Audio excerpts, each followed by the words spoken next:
Hello and welcome back to my channel. Today I'm doing a unhaul. I don't even know how many books I have. There's a lot. A stack here, I have a stack here. We're going to go through them and discuss why I'm getting rid of them and what my thoughts were on them if I've read them. Something I've gotten really good at this year is DNFing books and also unhauling books that I may not have read but no longer appeal to me, because I used to force myself to read books because I'd either spent money on them or an author had gone out of their way to send it to me, an author or a publisher, and I felt kind of guilty for not reading it then. But life's too short to force yourself to read books that you are no longer into for whatever reason. So that is why I'm very good at, as soon as I read a book, deciding whether or not I want to finish it, or keep it rather. So we're going to start in no particular order. The first book that I will be donating is Ghost Lord by Philip Womack. This sounds great. Little Island Press sent it to me, but I didn't realise that it was a sequel to a series. I thought it was a standalone book, and then I started reading it and I just realised that there are other books on my TV or that I would rather spend the time reading. So while I am grateful to Little Island Press for sending it to me, I won't be reading it, and I feel like it will find hands that will appreciate it more, and eyes and ears that will appreciate reading it more. So I'm going to pass on that one. Next up we have The Princess Diarist by Carrie Fisher, getting the Carrie Diaries and the Princess the Princess Diaries mixed up there in my brain, but this I did read and I tabbed 3 things. I did a reading blog on this, so I won't dwell too much. I just found that it focused an awful lot on Carrie's personal life with Harrison Ford, and I would have loved to have heard more about her and her issues and her struggles and just her experience with fame. And it centered a lot around Harrison Ford. That's my opinion and how I kind of perceived it. Others will say that there was more nuance to it, but for me it lacked that nuance. So I'm going to pass on it. I'm really happy I read it. I gave it 3 stars. I'm really happy I read it, but I don't need it in my collection. And, when it comes to the environment and books, that is a question that we grapple with. And I think the way to minimize the impact is actually by rotating books that are already in circulation. So if someone else can enjoy this more than I would rather it be out there in the world and they find it in a charity shop, because I actually got this off of Depop.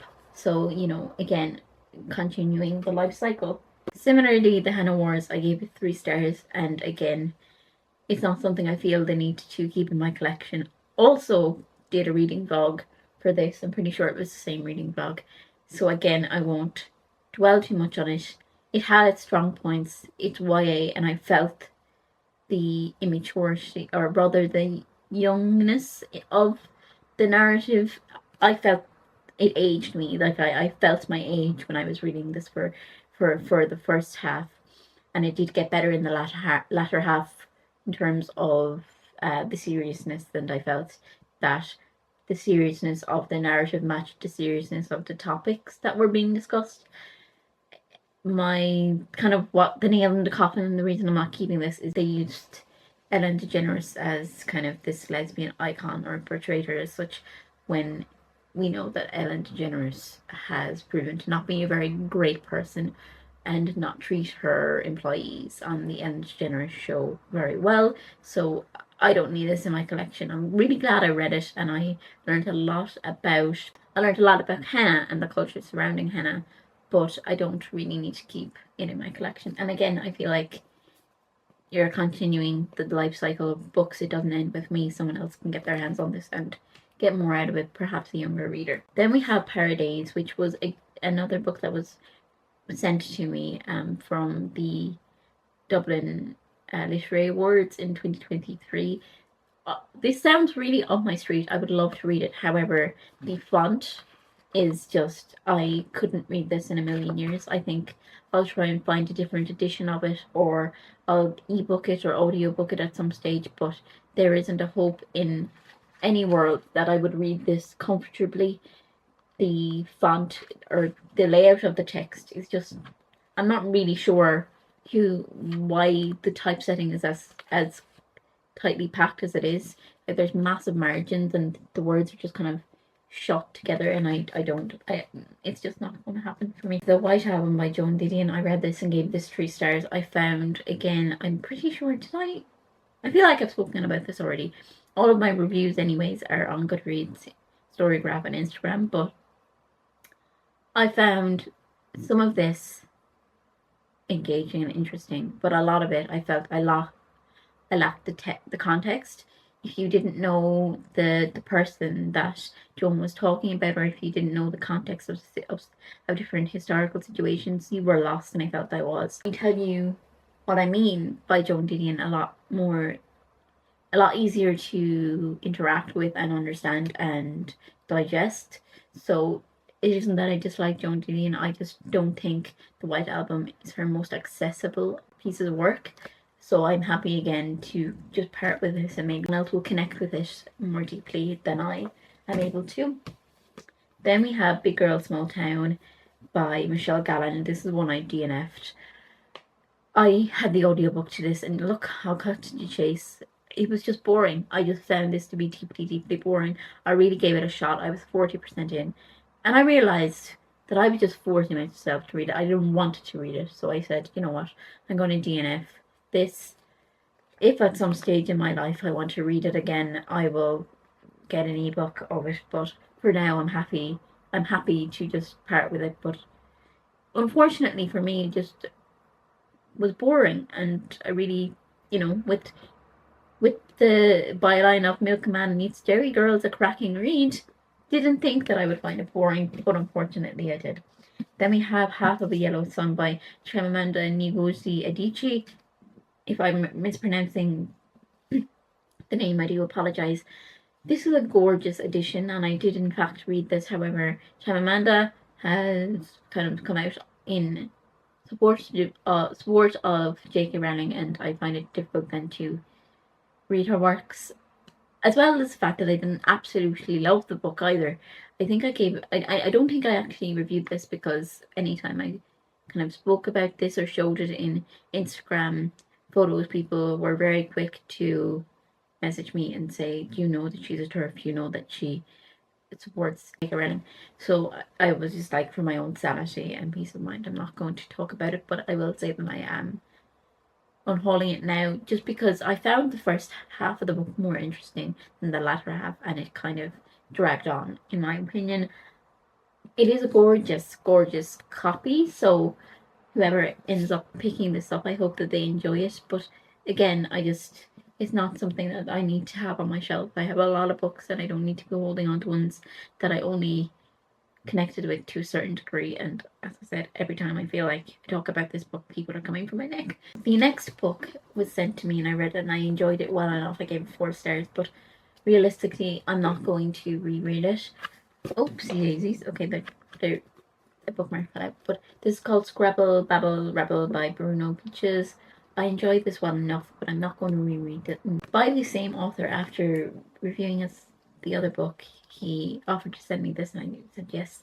This was back when I was kind of saying yes to everything, and I wasn't on my book buying ban or anything, so I was less intentional about what I was accepting. This is 2034. The more I thought about it, and the more I read the blurb, I was just not really into reading it anymore. So sometimes you just were in the mood to read it once upon a time, and now it doesn't appeal to you anymore.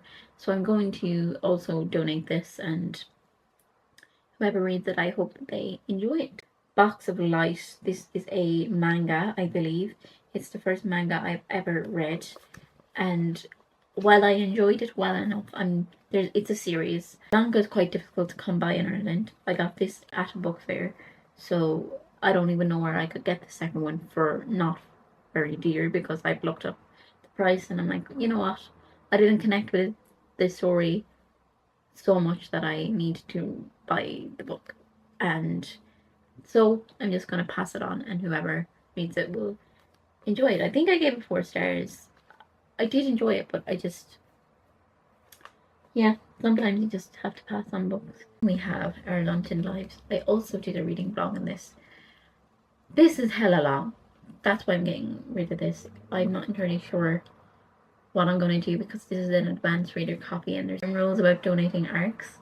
But this was 500 pages. It was a slog to get through. Never ever will I reread this. I know that in my heart and soul I won't.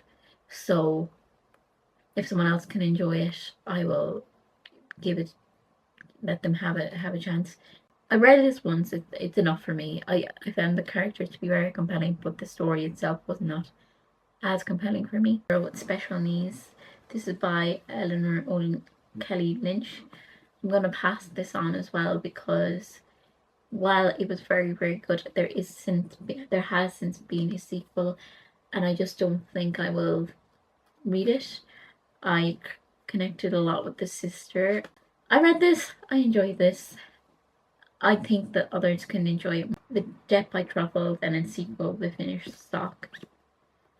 These were sent to me. They are translated from German to English, and I have a degree in German studies. Well, I have a degree in German studies, so the art of translation, especially from German to English, is something I'm really passionate about. However, this was just not well written. I ended up DNFing because of one line in particular. And I got into chapter 12. I got 50 pages in. This was the line that I was like, no, we can't do this. The line that kind of did it for me was as follows. Found dead on a park bench. It sounded like a bad crime novel. And this does sound like a bad crime novel because the victim was found dead on a park bench, and it's just, I was thinking that myself, that they were like, and then when it actually said this regarding the murder, sounds like a bad crime. I'm like, I can't do this anymore. So DNF'd this, and then as a result didn't read the sequel. Then we have Barjack Paw by SF Said. This I have kind of nostalgic toys to because it was one of the books I wrote about in an essay that I wrote for my master's that I ended up getting a first on, and I'm partial to it. But am I gonna reread it? No, I'm not. It's a kid's book, and it isn't like a kid's favorite, so I'm happy to pass on it. But I do have a lot of like sentimentality attached to this book. But again, we're just gonna part with it. Some kid out there is gonna enjoy that book a lot more than me. Then we have Erin's Diary, The Dairy Girls. Loved this, but I don't think I need to keep it on my shelf, to be honest. It was funny. It was a hoot of a time to read. But I read it in one sitting. Very overpriced for what it is, to be honest. And I'm happy to let somebody get it as a bargain in a charity shop sometime. Then we have The Lockup by John Banville. I recently read this I started reading it for a vlog, and I have since reviewed it. I just found this to be a bit unbelievable. The reveal at the end was kind of underwhelming and disappointing, and also how the two detectives talk about younger women kind of gave me the ick, and we learned a lot more about the detectives' personal lives as opposed to this so-called murder that was happening. So I thought this was meant to be a murder novel, like a murder mystery, but one of the detectives is dating the victims, or is seeing, but they're not even dating, it's casual, is seeing the victim's sister. Is that not a conflict of interest? Like, they meet after the murder, so he is interviewing her about the victim, her sister, and then they kind of strike up a relationship, and I'm like, that's a massive conflict of interest, and I'm finding it hard to believe in the story. And then his daughter is seeing the other detective, and he's not happy about that, and it's messy. It took me out of the story. Another one that I was sent anybody, I reviewed this for Children's Books Ireland. This was very, very good, but again, some child will be able to enjoy this a lot more than me. There's no need for me to keep this on my shelf. I'm happy to donate it, and some child or some mother even, or father, who sees it in the shop will be like, that's good for my kid, I'm going to get it for them, and I would recommend it. Because the last book is Coventry by Rachel Kosk. I just can't remember what my thoughts on this book were. Hold on. I did review it, so hold on, just give me a sec. Instead of it being like a selection of short stories and essays, it was kind of about people or about specific texts, like pieces of writing.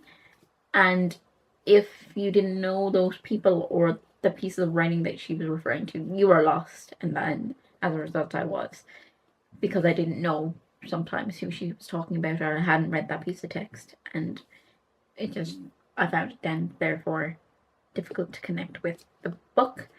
I did, however, really enjoy the last essay, which was Shakespeare's Sisters, kind of about women in writing. I found that, and in fiction, I found that to be quite well done. So that is my book Unhaul. Turns out this was on the floor. They're all obviously fallen down in the midst of all the books I had. So I'm officially donating 20 books actually. This is Waiting for the Barbarians. I started reading this and was like, this actually isn't my thing. Don't know what it was about. I didn't get very far. I was just not interested. It's not my thing. I picked this up at a free library, so I don't feel any qualms or any guilt for getting rid of it. It is time to package them up, decide where I'm donating to, whether that be to Flags and Scribes, which is my go-to. Some of them may not get accepted there, so I'll go my local bookstore or local charity shop. And then also, before I do any of that, I always offer to my friends. Thanks for watching, and this is your reminder to not be afraid to DNF books and donate books that you are not loving or that you no longer want to read. Okay, thanks for watching, and I'll see you soon.